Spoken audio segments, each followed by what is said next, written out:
Phone in back on a Thursday. I'm Matty, and we've got a fair wee bit to get through today. Joe, I'm going to come to you first. Welcome back to the phone in. Nice to see you as always. Where do you want to start us off tonight? Well, I think the very fact that we've got the core of last season's team together, with Rocky signing, Junior Hoilett now coming into the fold because although he's 35, he's worth another season to us for sure. So, I mean, all we need to do is get another striker and hopefully sign Triantis on a deal. But even if we don't get Triantis, we still need another striker. But other than that, we've got the nucleus of the team.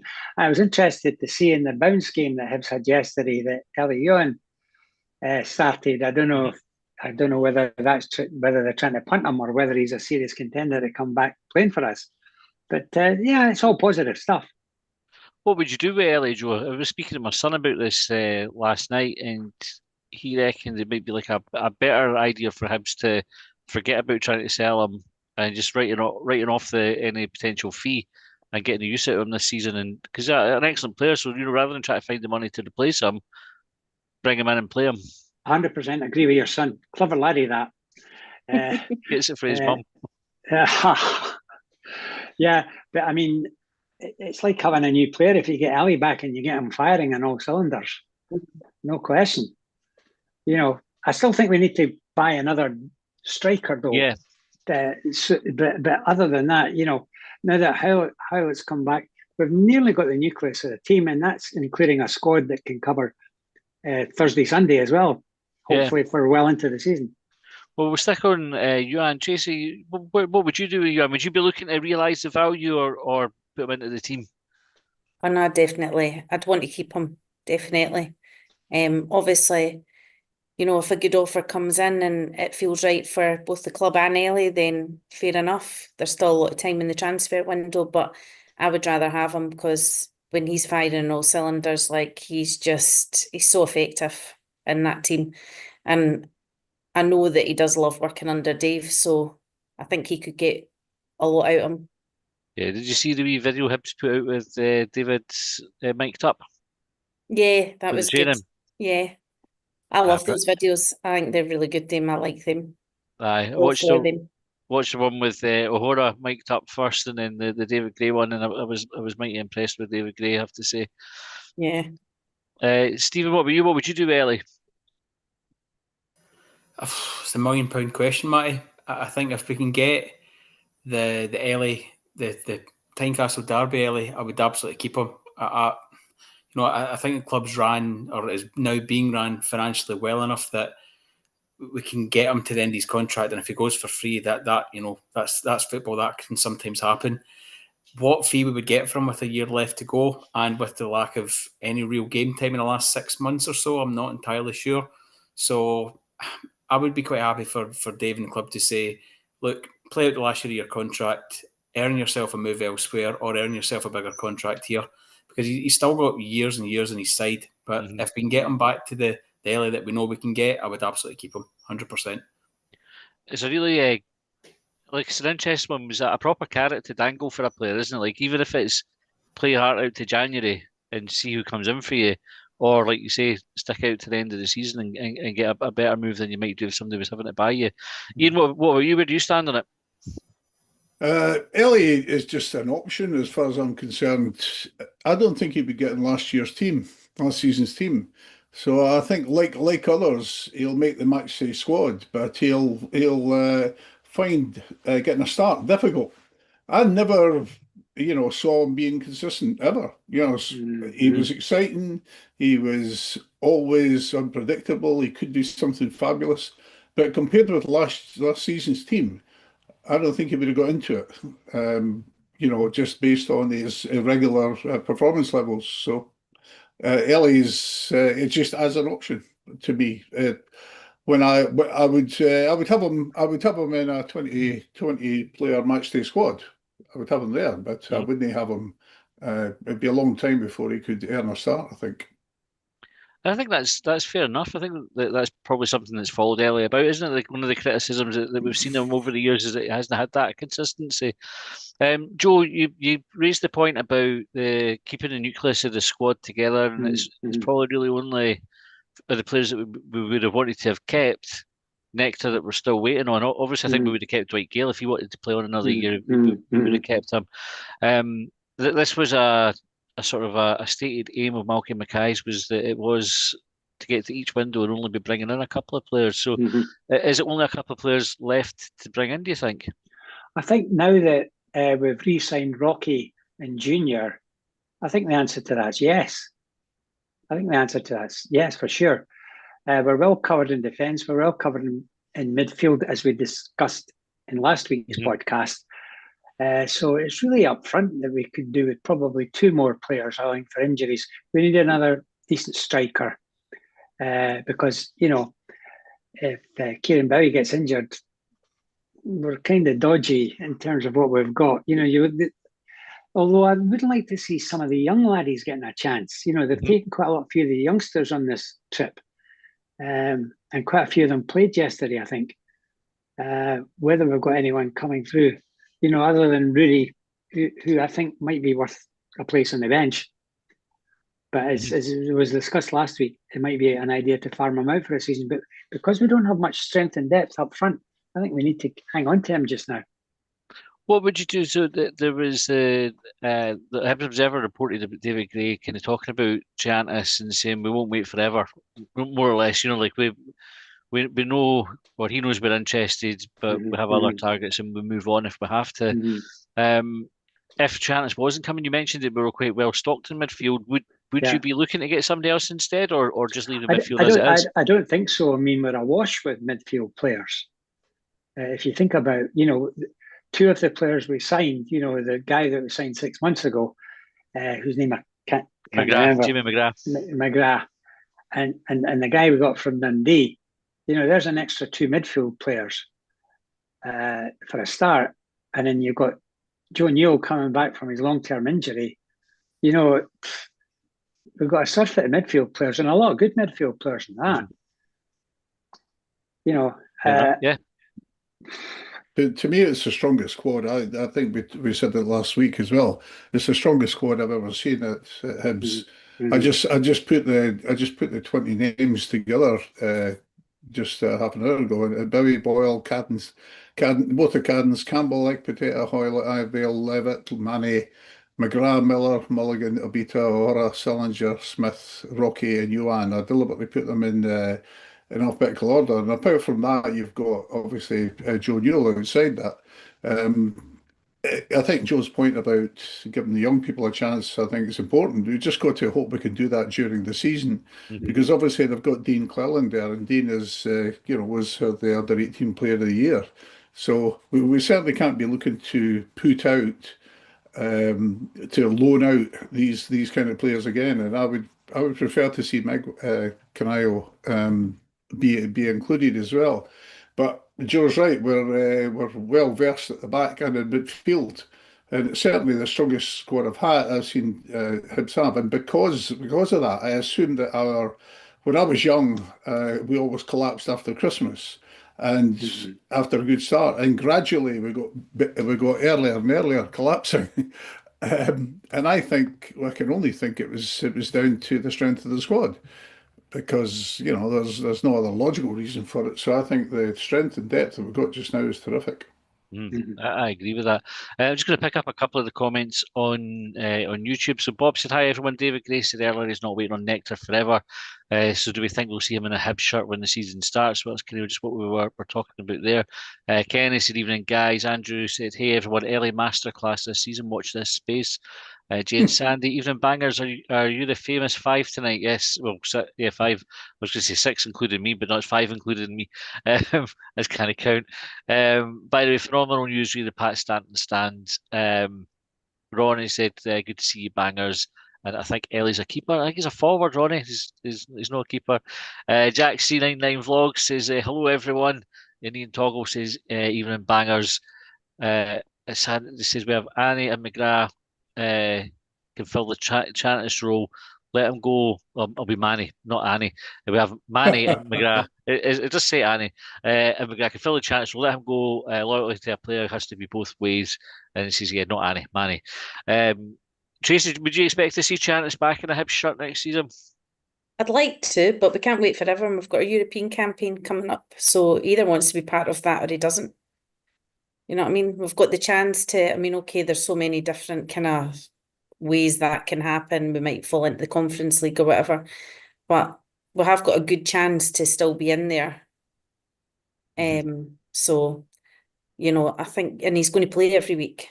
What other, you know, he's wherever he goes, is he going to have that chance to play every week? And that's what every footballer wants.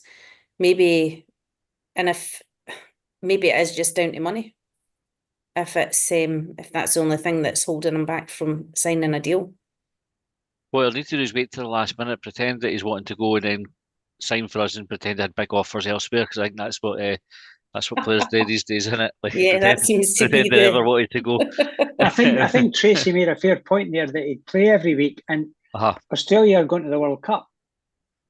You know, it's a huge carrot for him. If he's playing with Hibs every week, he must have a better chance of going to the World Cup. Apart from being good for Hibs. But love to see him back. Yeah, but we can't keep waiting. No, that's right. Aye, that's exactly it. Stephen, going on to the point that Ian made about the strength of the squad, have we got a squad that's ready to compete on all fronts? We asked this question last week as well as we were talking about it. It seems like a familiar question, but I'm going to ask it again anyway. Yeah, I would say we're probably 90% there. I agree entirely with Joe that we absolutely need another relatively top quality striker. And just to come back very briefly on the Triantis point, I've been reflecting on it since Rocky signed, and I think Rocky's signing again is potentially more important than Triantis based on the fact that the depth of midfielders already there, and in the conversation about who could come in if Triantis doesn't play or doesn't sign rather. Mana in the Rangers game after the first horror show 10 minutes, I thought looked a real quality player. Yep. I think with pre-season under his belt, I think we'll really, really see a lot more of Mana. Obviously, it didn't help that he came in and got sent off within 10 minutes, and then he was obviously distracted because the team was playing so well. But I know you said, Matt, you don't regard him as a new signing. In terms of minutes on the pitch, I think we kind of have to be honest. Yeah. But yeah, I think the squad's probably 90% there. I had a wee thought during the week of the 4 areas of the pitch: goalkeeper, defence, midfield and striker. I'd say we've improved the goalkeeper situation. I see Salinger looks like to be squad number 1 and started yesterday. Don't know if that's a sign that he will start the season. If he does, it would be a bit unfair in Jordan Smith. So we've definitely improved the goalkeeper options. Defensively, we're more or less the same as last year, which was pretty good. I'm happy with that. Midfield is more or less just the same as well, possibly strong with McGrath coming in. The only area of the pitch, and which is why it drops down to 90 from 100, is we've obviously lost Gale through retirement, and Kugarevich went to Bratislava, I think it was. So we absolutely need to get a striker. And if we don't get Triantis, based on the fact we're looking to go upwards of $1 million for Triantis, I can think of a number of strikers probably in the Scotland market you could get quite easily for £1 million. For example, that Hale at Ross County, I don't think you need to offer half that to get him, just as a potential option. So I think, Matty, to answer your question, we're about 90% there on the squad. Aye. Ian, what would you do then? If you've got a bit of money to spend on Triantis and it looks like he's dragging his heels on it, and you move on, do you chuck that money at the 2 strikers, or do you try to find a midfield replacement for Nectar? We definitely need to get more striking options. Ronan Hale's a good shout. So I think the other thing was that we were talking a couple of weeks ago about bringing in another experienced player, and unfortunately, it looks like we've lost Shankland to Hearts. So it's a shame, but having another experienced person to replace Dwight Gale would be an alternative. But something like Ronan Hale would be good. Triantis would just be a bit of a luxury, I think. I think he's a tremendous player. And I think if he was our player, it'd be fine. I would actually take him on loan. If he was available on loan again, I would take him. I had a thought about that, because I think Joe's point is valid on the international front, because that's, I think, one of the reasons, as I said a couple of weeks ago, that Rocky would have re-signed is the visibility. And I'm not sure Triantis will get the visibility in the Premier League. So I think there's a good argument that we can put that you'll be highly visible, and you've already made the squad, the Australian squad. So I think it's a good argument. But he's no fabulous. He's no great loss to us. I think they're strong. Yeah. I suppose the next thing to move on to, if we come away from the squad for a wee minute, was the announcement today about the East Stand getting renamed to Pat Stanton Stand. The lovely video that Hibs put out, which was Pat getting surprised with the news. He had a letter for Ian Gordon, and it was really quite an emotional video. I think Pat sort of was obviously clearly touched by it, and sort of referenced making his dad proud and stuff, which was nice. How do you feel about Ian? Is this the sort of gesture that you like to see a football club doing? I think it's. I'm increasingly impressed with our board and the management team. I thought it was quite interesting that our CEO should be welcomed by our pretty new chairman, and I'm quite impressed with the chairman. I mean, obviously, he's probably a sort of more corporate animal than the traditional, football boards. And I actually like that because I think he recognises the importance of these types of. I'm going to use the word gestures, but it's not. It's more than that. It's recognition. So I think it's very important that that kind of thing is done, and it's done in a classy way. We always go on about Hibs class, and I think that was done a very professional way, and I think it's something that every Hibs supporter would recognise. I just want to say one thing about you mentioned, just since we're off the topic now, on David being mic'd up at the training session. I was actually very impressed, by what David was doing. I was really impressed the fact that he was so involved in the activities. So he really was. He was being a normal coach, and somehow I expected assistant coaches to be doing that. But it was clear that David was highly involved in it, and I particularly liked the shout he gave to Canayo. It was an encouraging shout, but it was an assistant. This is what you should be doing. So I was actually very impressed, and I must admit I found it intriguing simply getting to watch that training session. Yeah, I'm sure I spoke about it before. My son's just graduated from university with a football coaching degree, and so I got him to watch it, and I sort of texted like what I liked about it, and I think with David Gray, what you saw with him, it was really clear and specific of what the ask was. Yeah. There was quality over quantity. It was like had the right demands in the right places. Everything he did was positive and encouraging. So even when he was asking people to do something different, it wasn't "you've done that wrong." It was "let's try it like this," and there was lots of one-to-one individual. How are you doing? Like, see when you did this, it was really good. Yeah, Like well done, Josh. the Well courage- done. Yeah, well Yeah. done, Josh, for noticing all these things. Brilliant. So it was. I was really impressed with it. Joe, Pat Stanton getting the stand named after him. You'll have watched Pat in his heyday. Yeah, How I do you saw feel about Mickey's. it? Yeah, wonderful. And going back to those days, I saw Mickey's debut in 1963. But 2 years before that, as I mentioned, my first Hibs game was on the 9th of February, 1961. And 10 days later, we played Barcelona and beat them 3-2 at Easter Road. And that season, Barcelona got to the European Cup final. They played in both the Intercities Cup and the European Cup because they were allowed to do in those days. And I'm just to quickly change the subject, I'm really excited about Hibs Europa game in 3 weeks' time and so on, because it's a long time since we've had European nights Easter Road. So that's something for us all to get really excited about. That's why we need to get this bloody striker and whoever he may be. Do you think how far do you think we're going to go in Europe, Joe? I can't remember if we talked about this last week, but we obviously have that parachute that if we don't get past Midtjylland, we'll be going to the Conference League qualifiers. I think it all hinges on the very first away game on the 24th of this month.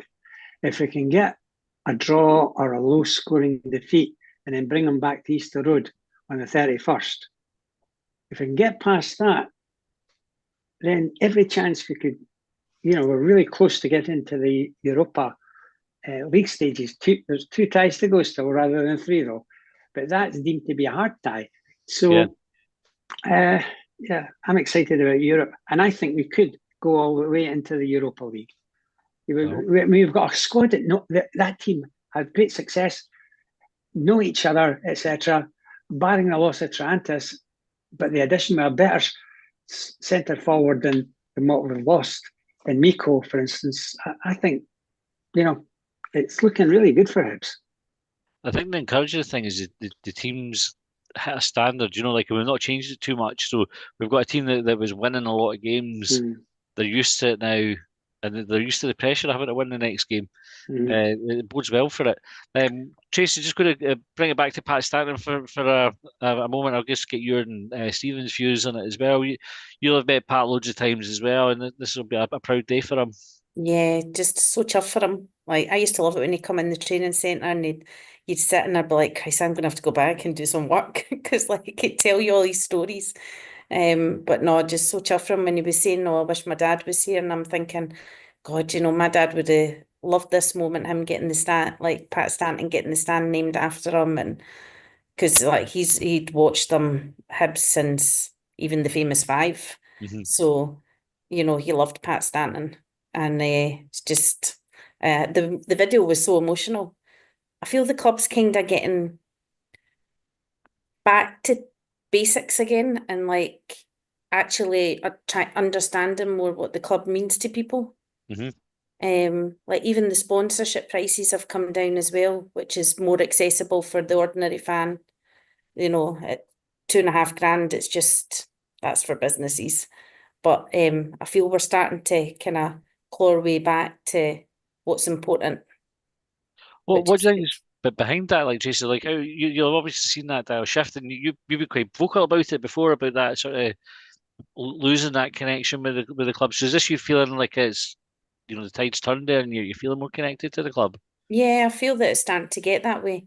I think there's probably been a couple of people that have left as well that have probably had influence in at the club, and I think they're getting to a place now where they've got people that should be there, good people that are there, and people that want to be there.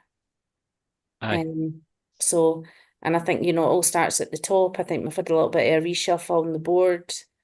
But yeah, I mean, I do think the transition was hard for Ian. We talked about that. He's still so young, and he would never have expected to have been, taken over at the football club at this point.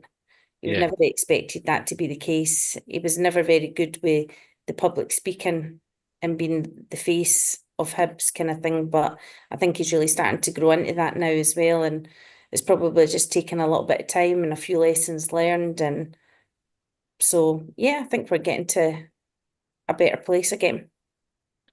Nice one, Stephen. One of the questions that 442 asked is just kind of taking on from what Tracy was saying there, was the fans' perception of the owner, or the fans' opinion of the owner is.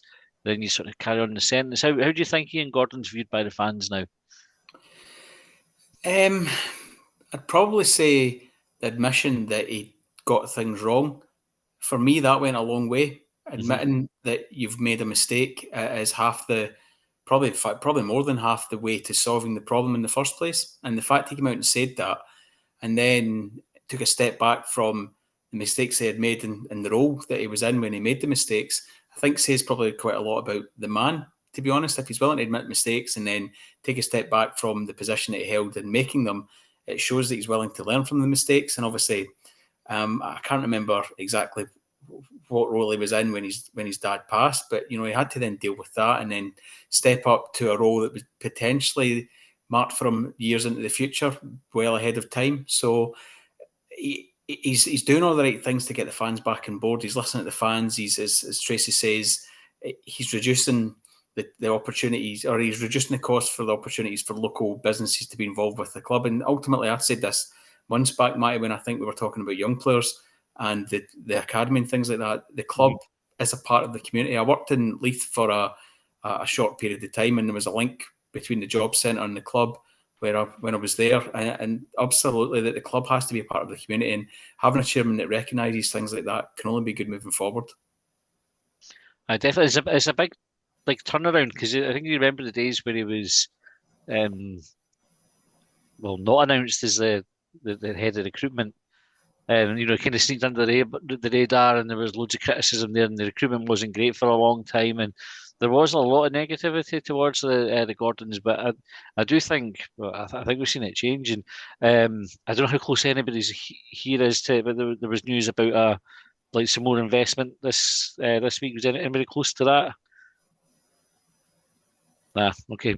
Well, the Gordons are effectively writing off more debt. I think they're writing off £3 million that they'd loaned the club, I think, to cover losses. I say writing off, they're converting it to shares, which isn't quite the same thing, right? But it effectively means they're not getting the £3 million now. It will be when they sell the club eventually. But in doing that, they've also brought in investment from HSL, from Black Knights, and I think from Leslie Robb as well. So it's a good position. And I think, Stephen, there's certainly the criticism that the owners haven't put their money where their mouth is can't be levelled at the Gordons, can it? No, absolutely not. The fact that last season we went upwards of £1 million to get McCowan, and we're looking potentially to do that again. That's something as well run as the club was for many of the years under Farmer and Petrie. We never got anywhere near that. I can't remember the name of the player, but it was Griffiths, actually, wasn't it? I think we were offering Griffiths for something like, was it 700, 900,000, something like that? Well, 150k was what was rumoured. 180 was it? Yeah, round about that. It was rumoured. I'm not sure how true it is, but that was the rumour. Yeah, so absolutely, Matty. And even the stuff off the pitch, the investment in the stadium, getting the stadium back up to scratch, because Easter Road was starting to look quite tired in different areas. I know there's an argument that it's for the corporates and things like that, but ultimately, you look at the options that are on offer at your English clubs and that. That's part of getting the club up to a perceived standard to move forward. And yeah, and even the investments in the training ground. I think they're looking to put down another pitch at the training ground so that they can do all weather training things. So you're absolutely spot on that there's no doubt that there's a financial commitment that's backed by a willingness to move the club forward as well. And if the end goal is to sell the club for higher than they bought it, ultimately, that's business. My wife and I bought this house hoping that it would go up in value, and if we ever resold it, we would make that value back and then some. So whilst they're here, as long as they're doing the right things, I'm all for it. Spot on. Joe, we'll take it back onto the pitch with the friendly with Duisburg, I think it was, in Holland, 0-0, so not really too much to take from it. They put it on the TV. Is it a worthwhile exercise televising these games for the fans, or? It's such a very early game. As I said a few minutes ago, I only watched a 4-minute clip, but what I did see was LAU, and some guy felled him and he really lost the rag, and I thought, oh, he's still got fire in his belly. He was going to have a go at the guy. So that was a quick aside. And yes, I would keep early, to go back to what I was spoken about earlier. But anyway, sorry. What were you saying? A couple of guys on the chat, they're mentioning the young players, and Lewis Gilly and Dean Cleland and Jimenez as well.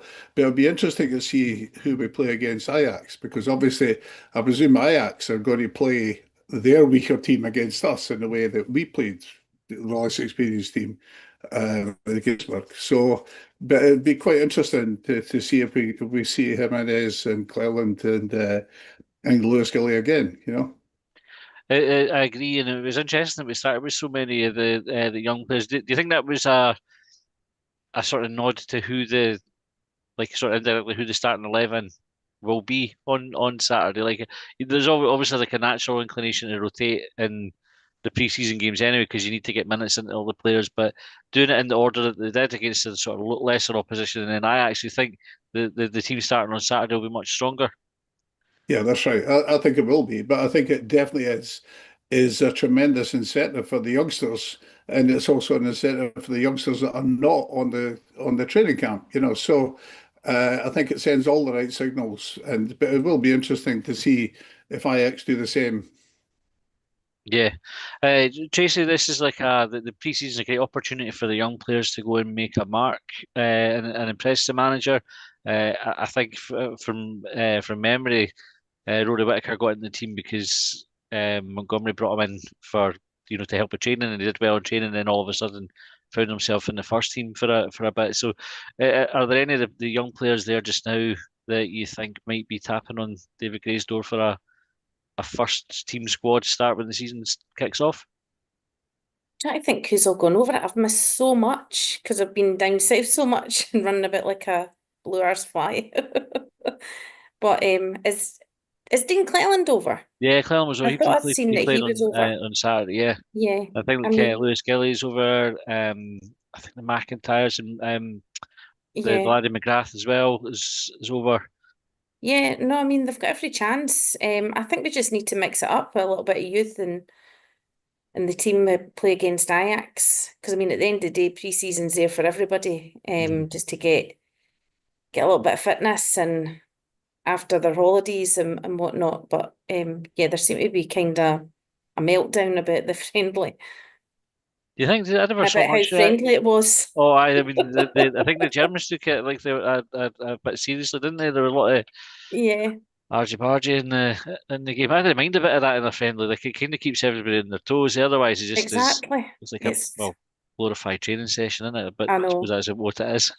I know, do you know, and the scores don't matter either. It's just about getting a run, a run out, and it's a lot warmer there than it was last year as well. It feels like everywhere's just the heat's just affecting everywhere at the moment. I don't know what's going on with the world, but yeah, it's a lot hotter as well. So I think we've got to think about the kind of environment over there just now. It's not the best, but it's good that they're getting their fitness levels raised and being able to play against these opponents. But hopefully Ajax put out a half decent team so that it's good for the younger lads, but it's also good for our lads as well, getting the fitness up. It'll be a good I confidence think, booster when we can I hammer just them, won't quickly it? comment to Tracy there, though? I think the other thing, though, you've got to consider, Tracy, is 3 weeks tonight we have our first European game. So we can't bugger about with the young laddies too much. We need to start playing what's No, going to be our totally. proper team. Yeah, no, definitely. But there's no point in taking them out either if we're not going to We'll give them a run. utilise Yeah, them. yeah. So I think it's No. their chance to show what they can do in training. I probably wouldn't start with the younger lads, but it's a good chance to get some minutes under their belt as well. Otherwise, there isn't really. It's just why take all those extra bodies and all that extra cost if you're not going to use them. Stephen, where does it sit in terms of priorities for you to bring young players through? For a club like Hibs, if you were looking at next season, is it a higher priority to get the best players into the team and finish as high up the league as you can, or would you settle for a slightly weaker squad, but it meant bringing a couple of younger players through?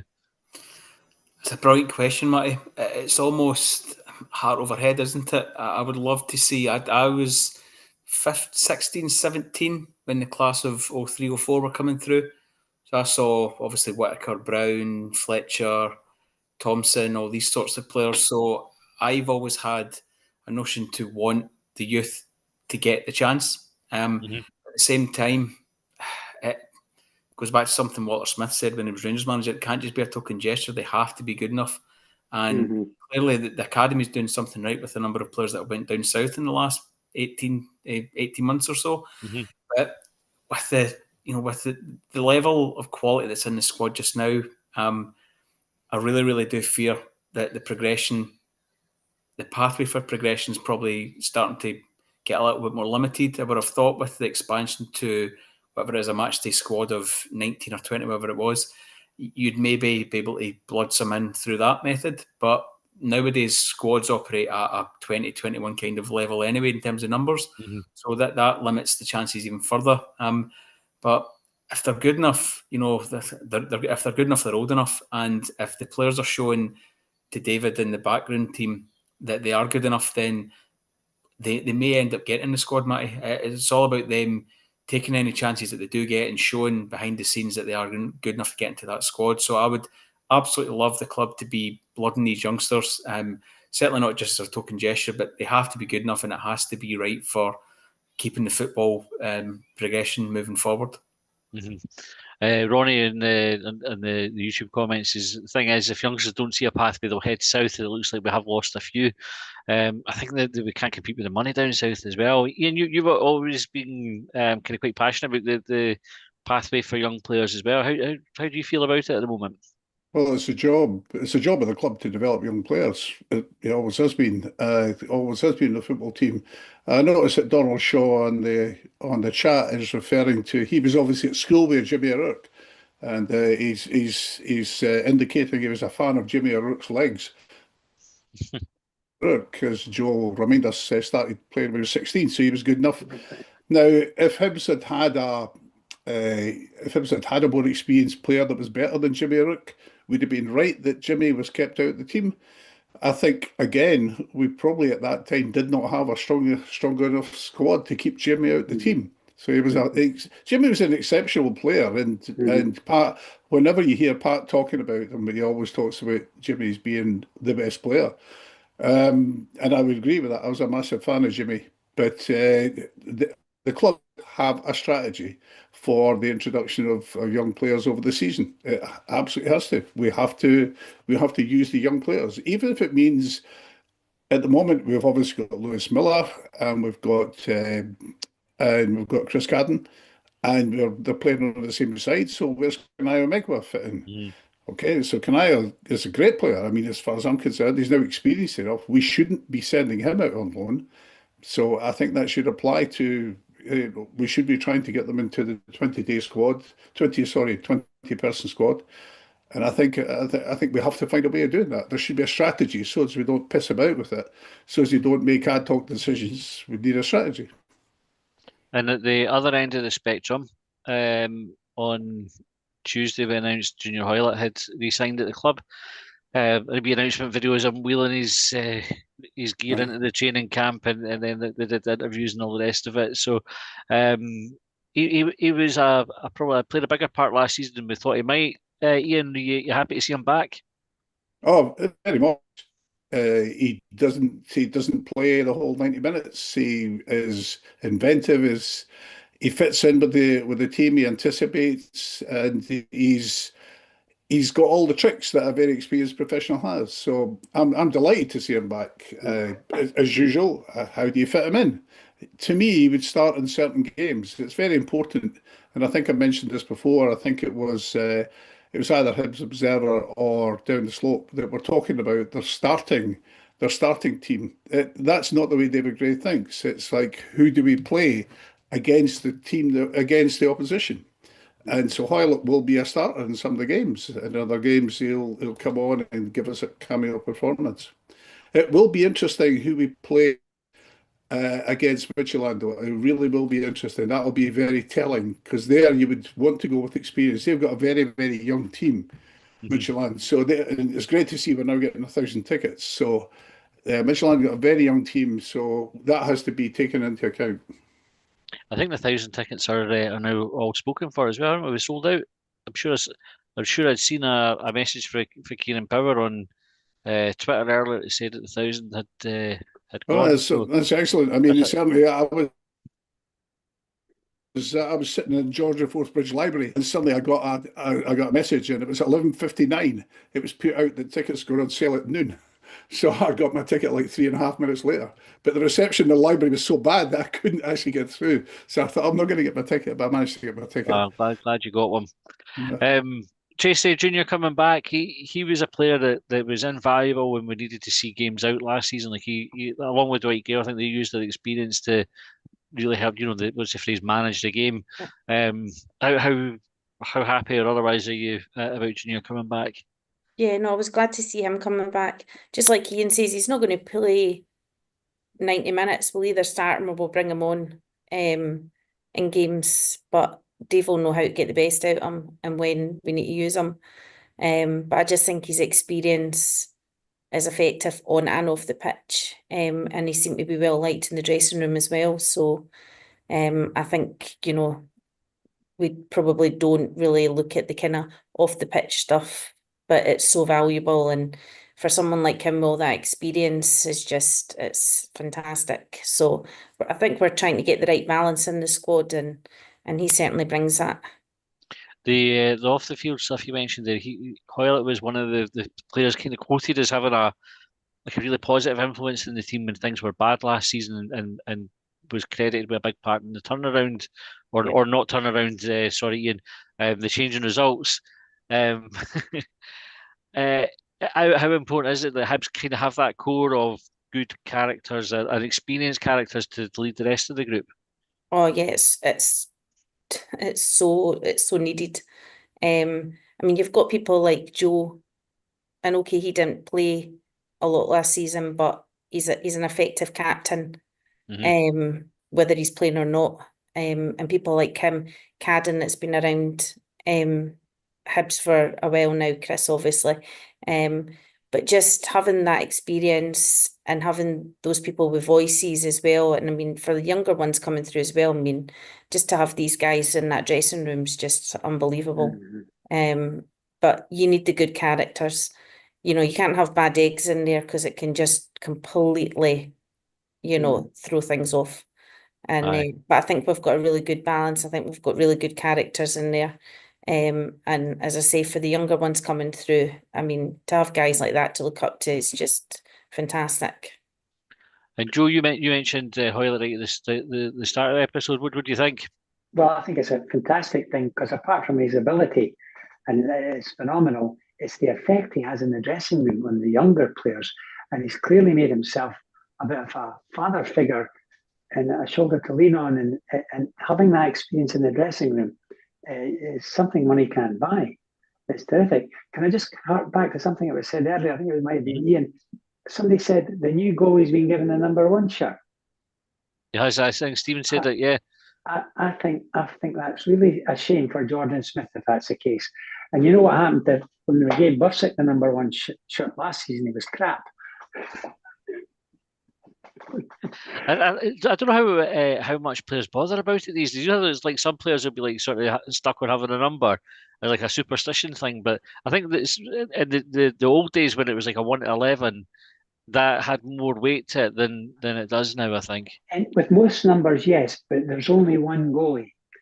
And, you know, it is important for some. Aye. Because it might have been like a number that they've had their debut on, or a number that they play for their national team, or there's like so many different the big goals babies that can come from that sometimes that shirt number does matter. Aye. Lewis Stevenson's still got 26 at Red Rovers. Yeah. Has Ellie Ewan got a number? I'm not sure what number he played on Wednesday. I never noticed. Stephen, Junior Hoilett, what are your thoughts on him? It's an excellent re-signing, Matty. For a number of reasons. One, as we've discussed at length before, that the quality that he brings, and two, certainly the harmony that he brings within the dressing room, and three, for me, is probably the key one, is he already knows from last season what his expected role is, which is what Ian said. He won't start every game. He will probably start games where he's more likely to have an effect in the first 60, 65 minutes. He won't start games where he's likely to have an effect in the last 25, 30 minutes. So for me, it's an absolute fantastic signing. And also something Jod mentioned about Triantis in Australia.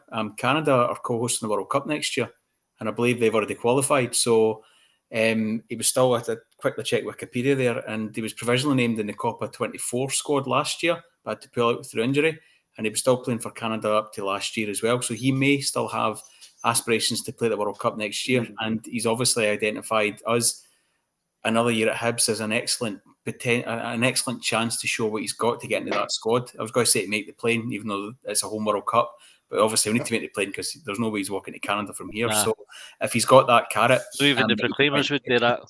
Yeah, so I think it's a brilliant re-signing because he's a top quality player. You can see that. You can see that with how confident he is on the ball, what he does off the ball, how he links in other players. He's a joy to watch. He really, really is. Hibs have been quite shrewd over the last few years with the sort of the experienced players that we've brought in. Like if you were building a squad, Stephen, would you look for like one or two of those players every time you were building it to sort of pepper the team with? Yeah, absolutely. The examples you're probably referencing, Matt, are players like Grant Holt and things like that. So they've obviously played at the top level down south. They've probably got a lot of stories. They have a lot of hints and tips they can pass on from previous managers that went on to bigger and better things. So it gives your younger players, your Josh Campbells, your Lewis Millers, all those types of players, maybe an extra fire in the belly to make it to that level, hearing about how good things can be. So yeah, and you can clearly see the impact of Hoilett and Gale last year. They were really well liked within the dressing room. They could have easily been the big diva figures based on their careers to date and the number, of multi-million-pound contracts they've earned. But they've come in, they've shown the right attitude, and they've actually moved the existing players on in terms of mentality, clearly in terms of quality. And yeah, absolutely, if you can get if you can get the right people in the squad, doesn't matter what age they are, but if they've had that level of experience, it definitely helps. And Ian, one of the conversations I had with young Jack C99, was about who's captain next season. So Hora led the team out on Wednesday. Obviously, Newell's still injured. Would you expect to see any change in the captaincy, Ian? And if so, No. who would you bring in? No, I think we've, we know that when Nick Potato came in and Ardale came in, I think they were both captains, I think. But no, I think it's got to be Joe continues with Martin Boyle on the field until Joe comes back. Joe, what do you think? Same opinion as Ian with that? Mixed feelings about it. I see where Ian's coming from, but if Joe Newell's not going to get in the team, do we want to have a non-playing captain? Because if you look at all the midfield players we've got now, McGrath's in now. I think he's got to be a starter. I'm not sure about the young laddie we got from Dundee, but he's got to be a starter. Gunnar Levitt's got to be a starter in my view, but then you would expect me to say that. And then you start looking at the captains on either flank of a midfield five. Where are they all going to go? Interesting. Tracy, here's a name for you that's just been put up on the chat by Bob. We talk about experienced players and leaders. Stephen Fletcher. Would you welcome Stephen Fletcher back into the fold at East of the Road? Yeah, he did no bad with Wrexham. They loved him there. Absolutely loved him. So yeah, we would love to see him back. Definitely. Immediately I saw that on the BBC site about who was available. I would have him back, absolutely. Yeah. Imagine him even ending his career back at Hibs. What a story that would be. He was probably the first player that, you talk about, you didn't notice how good a player is until they're out the team. Fletcher was probably the first player that, I can't remember the game it was, under Mixu, when Mixu was in charge. I was watching just thinking, Christ, what a difference it makes when Fletcher's playing. Like, if it'd been him, we would have class tells, doesn't it? Aye. Class tells. I'm sure he came back in. Maybe my memory's playing tricks. He came back in against Livingston. East Road's like a foggy night. I'm sure we beat them like 6 or 7-0. I think Fletcher might have got a hat trick that night. He was just tremendous. I might have made that all up, but I seem to remember that happening. Good. Aye. What age is he now? 38, I think. Is he as old as that? Well, I think it's something like Looks that. after himself. His beard was far too big the last time he was playing in Scotland, though. So it was just ridiculous.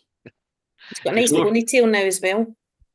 Ah, that's right. Yeah, well, he had one there. They looked like Ronan Bryan. But going back to what Ian said earlier, when are the young laddies going to get a chance if you're going to bring in old men like him? Well, I mean, I suppose we're looking at, is he the Dwight Gale replacement? If you let him one experienced out, then bringing another one in. I think the forward position is like a key one where you can do that. But no, it's a good point.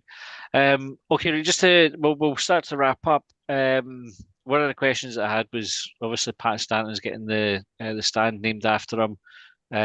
We have the famous 5 stand already named after the famous 5, obviously, which leaves 2 stands left to name. So out of the 150 illustrious years of Hibs history, Joe, which individual or individuals would you name either of those stands after? There's one that just stands out so much. It's got to be Gordon Smith.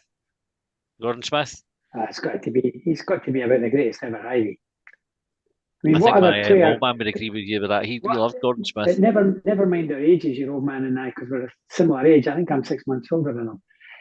But who wins the league with Hibs, Hearts, and Dundee, 3 provincial clubs? What a player! What an excellent image for the game and everything. Professional in every way. He was. That'd be my view. Gordon Smith's fan. He was talked about like a movie star and everything. That's the way my dad talks about him. It was like. He was a good-looking guy. Yeah. Aye. Tracy, what would be the same question to you if you were naming a stand? Joe Baker was a looker as well. Aye, he was before that car accident in Italy. I don't know. I mean, I'd love to see a Sir David Gray stand, but I don't know if that's too soon for that. Obviously, he's written in our history books. But yeah, I don't I don't know. I'm chuffed for Pat. Hmm. And it's nice that he's here to be able to see that, because you know how sometimes people name stands because people pass away or whatever. So it's nice that he's been there to be able to see that and enjoy that. But yeah, I don't know. It's not something I've really given a lot of thought to be fair. Fair enough. Do you think we'll ever sell the naming rights to the stadium? Nah, I don't think we will. I don't really care. Like if we did it, I wouldn't change what I would call it. Like I still call, you know, like St Mirren didn't play Love Street. They're not even in the same area, the Paisley, but it's still like we're away to Love Street or Dens Park or Almondvale. You know, whatever. It doesn't really matter who sponsors it. It'd always be Easter Road, wouldn't it? So, but I can't see it. Stephen, what would you where would or who would you name a stand after? It's a brilliant question. This is a bit of a tongue-in-cheek answer for me, Matty, but there's only one stand left to be renamed after the rename at the Package Abbey Dunbar end. But that's just me. I would probably go with. I'd actually rename one of the stands Sir Tom Farmer stand, to be honest, based on the fact that he saved the club. I think that it kind of saddens me that that's not been done whilst he was still alive. So I think that's maybe one. In terms of players after that, I'm maybe not old enough to properly remember some of the true greats beyond Patton. Others, I'm well spoken of being a Lewis Stevenson fan. I would love a stand to be named after Lewis. I really, really, because he's like Pat. He's just so humble. He doesn't, he never puts himself forward. Never says how great he is. He never says how loyal he is, how well thought of he is. He's just really quiet. I would love to see in time a Lewis Stevenson stand and a Sir Tom Farmer stand. The thing is, if it was a Stevenson stand, like the maintenance cost would come right down because it would just keep itself in great condition, like forever. Exactly. Yeah, it would always pass every assessment. Of 7 out of 10. Never a 9 or a 10. Always a 7 out of 10. Love that. Ian. You know how you can get these digital photo frames? So we've got a digital photo frame. And so it means you're not looking at the same picture all the time. I would actually change it every week on a rotation. No, serious thing. The man that saved him is Kenny McLean. So Kenny McLean, I would have a Kenny McLean stand. I was actually at the game where the famous five came back when Turnbull became our manager, and I always remember Gordon. The famous five came on with their pot bellies and whatever, and Gordon Smith just with his dyed black hair just looked stunning. He was really tall and elegant, and I always remember that. My father was there, and he said, "Oh, there's Gordon Smith," you know, that lovely bit. Kenny McLean stand for me. Kenny McLean.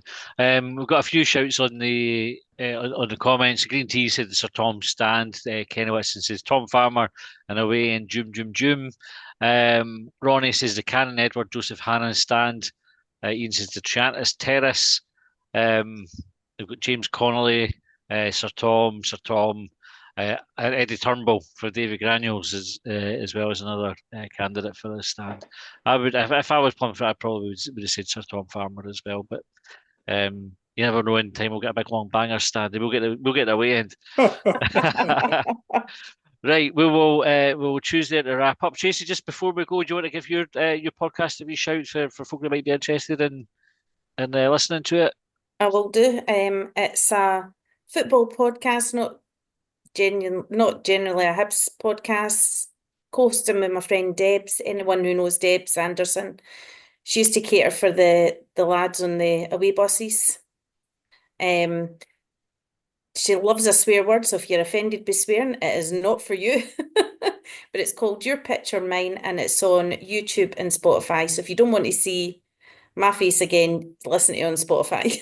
And that first episode came out on Monday. Yeah, so it's just kind of us introducing ourselves. We've got we're going to do one on the Euros as well, in a couple of weeks, and then we've got a good guest, our first guest. He's a producer he's got his own entertainment, Crafty Entertainment. He's doing a documentary at the moment on a football club, but we're keeping that under wraps just now. And he used to be friends with a very, very famous footballer as well, but we're keeping that under wraps too because he's got some good stories. So he used to produce the Masters football and that as well. So Nice one. I know, met him through liking Manchester United, But the first time I actually met him face to face was when I was in New York with my daughter. We were both in New York at the same time and we went for breakfast. So all that way just to meet somebody. Brilliant. Okay, well, definitely get folk to check out. We're back with Long Bangers on Sunday. We'll talk about what happens with Hibs and Ajax. I think Hibs said that they're streaming the game on Hibs TV as well for I think £2. If you're not a Hibs TV member, if you're a Hibs TV member, I think it's free. It's £2.50, like pennies anyway, isn't it? Oh no. Only just a quid cheaper than a subscription at Long Bangers. Just putting out there, and you get far more than 90 minutes worth of entertainment at Long Bangers, arguably. Anyway, we'll be back to talk about that. If you've got any talking points, then find us on Twitter or Blue Sky, and we'll be continuing our review last season with February's fixtures. I think kicking off with a win against Aberdeen that I nearly shoehorned into last week's episode by mistake. Anyway, right. Thanks for tuning in, and we'll see you all next time.